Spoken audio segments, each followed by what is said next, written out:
un videojuego que parece ser un aparente fracaso, convertirse en un éxito de ventas y en una leyenda de los videojuegos, en este video voy a contarte la historia de Prince of Persia, las dificultades que se sufrieron durante su diseño y de cómo en 1985 Jordan Mechner, su creador, convirtió imágenes de VHS en vistosas animaciones que se transformaron en su sello distintivo.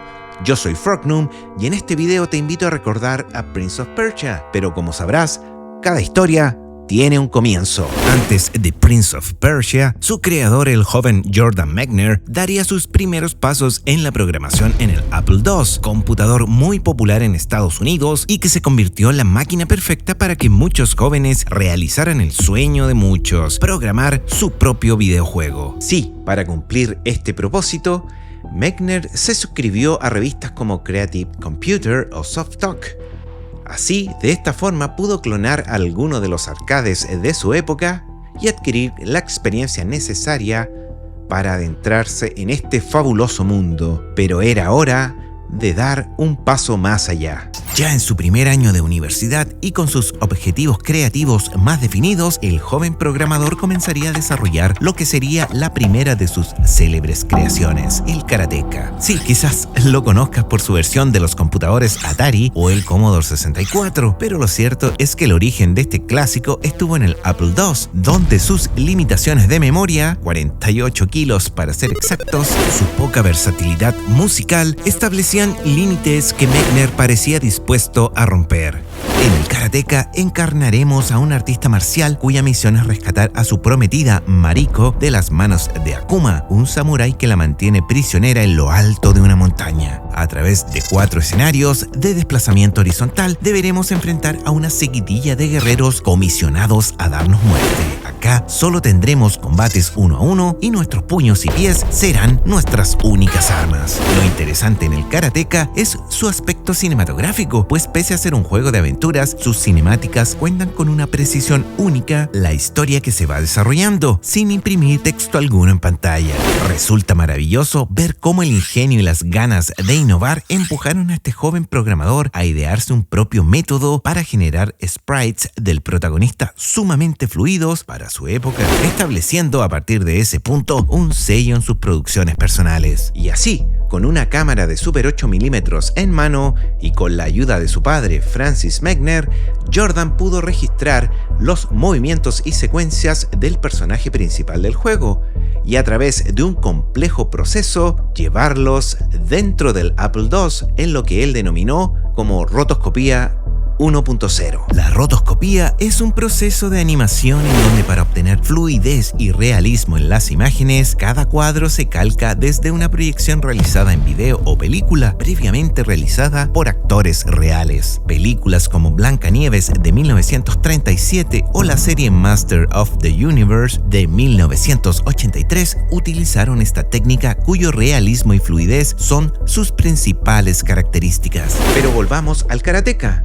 Luego de grabar en una película de 8 mm, Mechner calcó los frames claves para dar así a la animación una fluidez coherente con los movimientos ejecutados por el protagonista de su juego. Luego, y a punta de código, pudo traspasar aquellos dibujos calcados desde el film hasta el computador y obtener el resultado que todos conocemos. Tras su lanzamiento en 1984 para la Apple II, el Karateka obtuvo elogios varios y fue porteado a diversos sistemas, lo que le significó situarse como tops en ventas y en rankings de aficionados, cimentando en la mente de su creador la posibilidad de crear un segundo juego. Una vez decidido a hacerlo, Jordan Mechner debía definir sobre qué trataría su nueva creación. Como buen amante del cine, no tardó en encontrar su inspiración en el séptimo arte. Serían los primeros 10 minutos de Indiana Jones y los cazadores del Arca Perdida los que trazarían el camino a seguir para el joven programador. Cavernas, trampas mortales, fosos, estacas que aparecían sorpresivamente de muros y del suelo, puertas de piedra que caían como verdaderas guillotinas, sumado a un protagonista intrépido y de ágiles saltos, otorgaron a Mechner la primera visión del juego que deseaba programar. Sin embargo, ya a diferencia de los plataformeros de la época, el programador buscaba combinar la acción de saltos y peligro con una sensación de realidad que veía carente en el resto de los juegos de su tipo, en donde las caídas parecían ser sentirse ingrávidas. Esta definición haría que los saltos se sintieran arriesgados y peligrosos, tanto como para hacerte daño real al caer de una gran altura, donde incluso podías morir. Para lograr plasmarlo en pantalla, Mechner debió echarle mano a todo lo aprendido en su anterior creación, el karateka, a modo de darle la fluidez y movimientos necesarios a su personaje para capturar toda la esencia de los minutos iniciales de Indiana Jones en su juego. Pero antes de contarte acerca del complejo proceso de captura de movimiento que Mechner debió desarrollar esta vez, te preguntarás sobre qué trata Prince of Persia. Al igual que su predecesor, deberemos rescatar a la hija del sultán, quien, al encontrarse participando de una guerra, da la oportunidad al malvado visir Jafar para tomar prisionera a su hija, quien es un obstáculo para hacerse del poder total. El relato, inspirado en Las Mil y Una Noche y en películas de corte arábigo como El Ladrón de Bagdad de 1940, dieron forma a una historia que, junto con ser simple, nos cautivaría por su desarrollo en pantalla. Serán 15 niveles en los que deberemos sortear todo tipo de trampas dentro de unas inquietantes mazmorras vigiladas por guardias armados con espadas dispuestos a ponerle fin a nuestra existencia. Para completar nuestra misión, contaremos con una espada y pócimas que nos repondrán la energía perdida. En tanto, rejas filosas, guillotinas, espinas que saldrán sorpresivamente desde el suelo serán un aviso que deberemos avanzar con cuidado. Solo tendremos 60 minutos para completar el rescate. Su vistosa fluidez en la animación sentó nuevas bases en la industria que vieron en él un nuevo paradigma.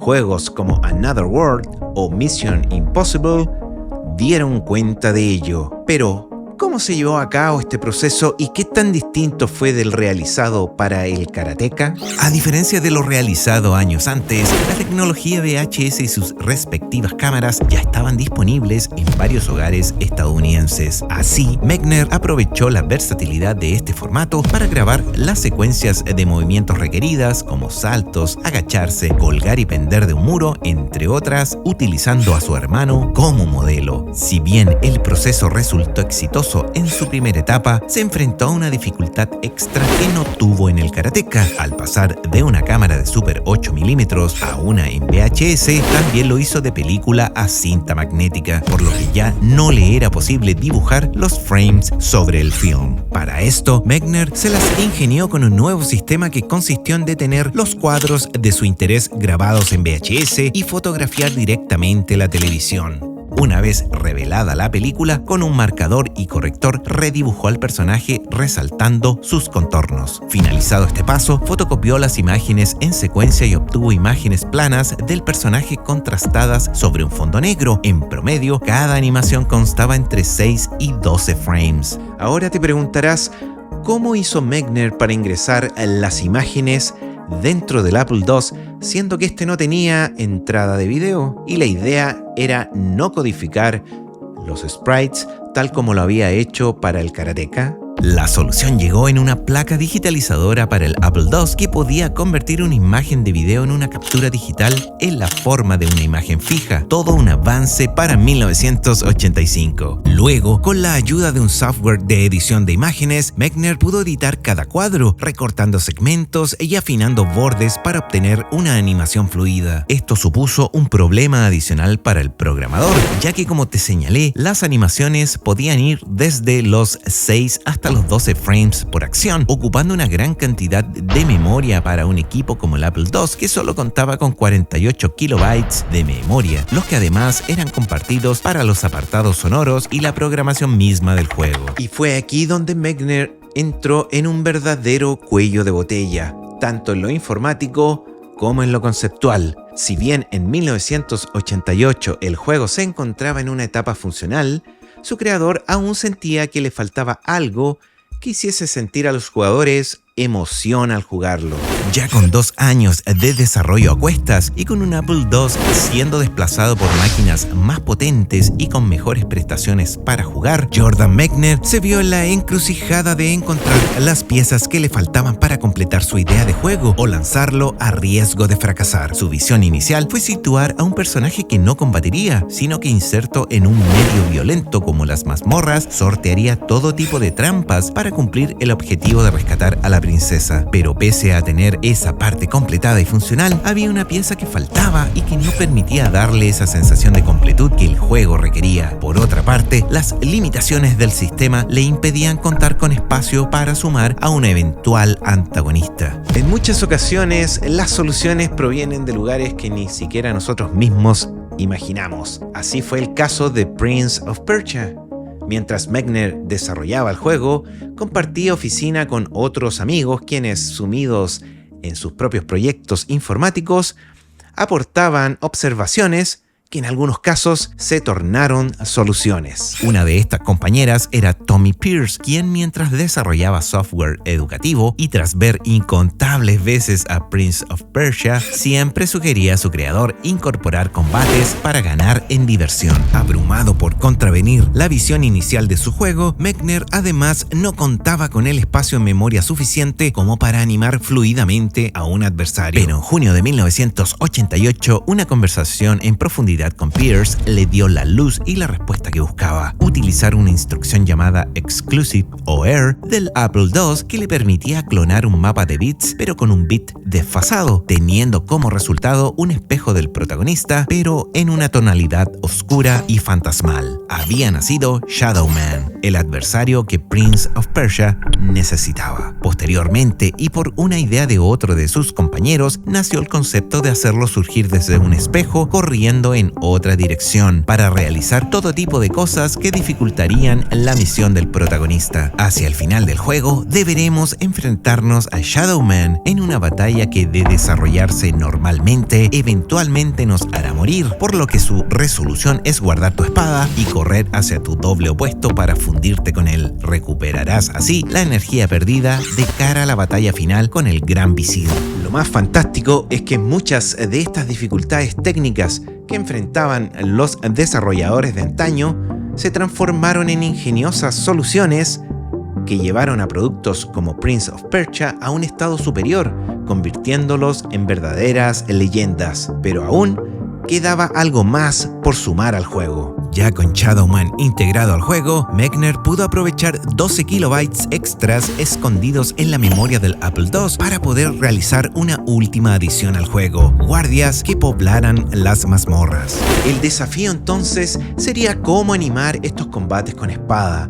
Un primer intento lo realizó junto a un compañero de oficina usando unos floretes de esgrima, pero esto no funcionó. Sin embargo, encontraría la solución donde halló la inspiración inicial para su juego: el cine. Fue así como, revisando una de sus películas favoritas, Robin Hood de 1938, Mechner encontró una secuencia de peleas con espada idónea para lo que buscaba. Ambos espadachines batiéndose a duelo en una toma a cuerpo completo que le permitió hacer las capturas que necesitaba para crear las animaciones. Una vez completada la adición, Prince of Persia contenía correctas dosis de suspenso, temor y aventura en un perfecto equilibrio, y lo más importante, se sintió completo para su creador y dejándole un gran aprendizaje de por medio. Ya lanzado en 1989 para una plataforma moribunda como Apple II, Prince of Persia corría el riesgo de pasar inadvertido para muchos que ya comenzaban a disfrutar de las bondades de consolas como el Nintendo, el Sega Master System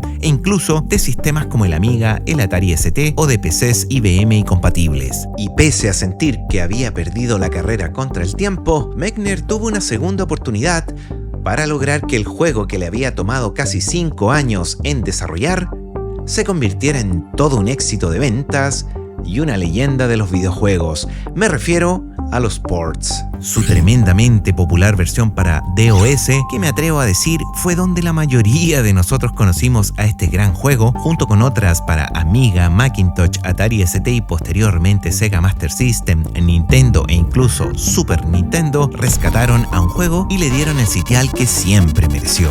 Tal fue el éxito en PC que hacia 1993 vería a la luz su secuela, Prince of Persia 2, The Shadow and the Flame, que aprovechando un momento donde computadores más potentes llegaban al mercado casero, tuvo incluso música sintetizada, gráficos y animaciones más fluidas y coloridas. Sus mecánicas se mantuvieron muy similares al original, sumando puzzles y nuevos escenarios que le dieron una gran riqueza y lo transformaron en un éxito comercial, vendiendo cerca de 750.000 unidades a nivel mundial. Años después, sería lanzado Prince of Persia: Las Arenas del Tiempo para sistemas como PlayStation 2 y PC, saltando al mundo de los gráficos tridimensionales y revitalizando una franquicia que incluso en años posteriores llegaría al cine. Pero si no tenías consola o computador, los arcades siempre fueron una excelente alternativa para disfrutar de un buen juego colaborativo con tus amigos. Acá en la esquina te dejo un video de Turtles in Time, un excelente beat'em up, su versión para Super Nintendo, la alternativa para Sega Genesis y una muy desconocida para PC. Yo soy Frognum y nos vemos en el próximo video.